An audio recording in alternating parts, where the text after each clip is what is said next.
Samantala, alamin naman natin kung ano ang point of view ng masa o ang kanilang reaksyon sa issue ng maanumalyang flood control projects sa bansa.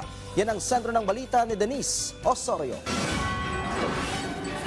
Dapat po managot kita mo kami naghihirap. Matatanda, PW, nakapila. Samantalang sa bilyon ang ninanakaw nila. Kakapal ng mukha, ayan.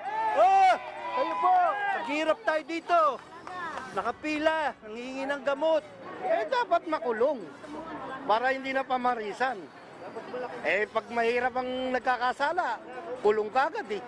Sa rehas, nais ng marami sa ating mga kababayan gustong dalhin ang mga sangkot sa nabunyag na anomalya sa mga flood control project.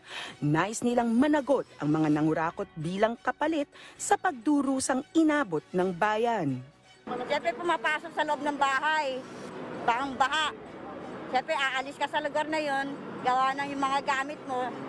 Siyempre ililigtas mo yung sarili mo kaysa nung doon ka umano sa bahay na yun.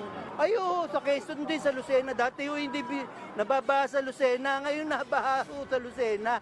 Isa sa mga naglakas loob na ilantad ang sistematikong katiwalian, si Baguio City Mayor Benjamin Magalong. We had a chance to talk to another contractor. Sabi niya, Mayor, sa Region 3, ang sistema, sabi niya, ganito.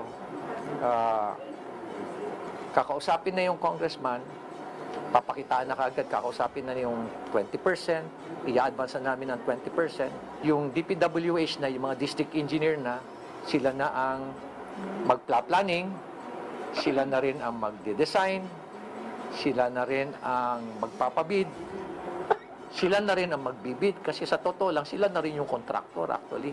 Desidido si Pangulong Ferdinand R. Marcos Jr. na matuldukan ang katiwalian sa tulong ng pagtatag ng isang independent commission na mag-iimbestiga sa malawak na anomalya. We already have a very good idea of what the powers and authorities will be granted to the independent commission. So that's their job. And we have made very sure that they are in fact independent, truly independent. So walang politiko dyan, walang puro investigador, abogado para mga it's a technical exercise. The commission needs the subpoena powers though para to compel people to come and to testify and to provide information to the commission. Ang taong bayan, suportado ang mga hakbang ng pamahalaan. Parang ang tayo ko, connection na lang, parang usap-usapan lang para magulo lang yung mawala lang yung issue sa flood control project. Dapat meron talagang mga taong mag-iinsagot dyan na hindi nila ka-aliado para parang nagiging bias para hindi bias yung pag-iimbestiga. Bukod sa flood control projects, may iba pang gustong pa-imbestigahan ang ilan sa ating mga kababayan. Sa tingin ko dapat imbestigahan na rin niya kasi imposible namang sa flood control na nagkakaroon ng korupsyon. Medyo halata naman na may mga nababalitaan ako na nagugulat na lang kami para sa akin, sa student, na naapektuhan din yung pag-aaral ko dahil sa budget cut, sa korupsyon. Parang mas maganda imbestigahan na rin yung iba pang aspects ng ano.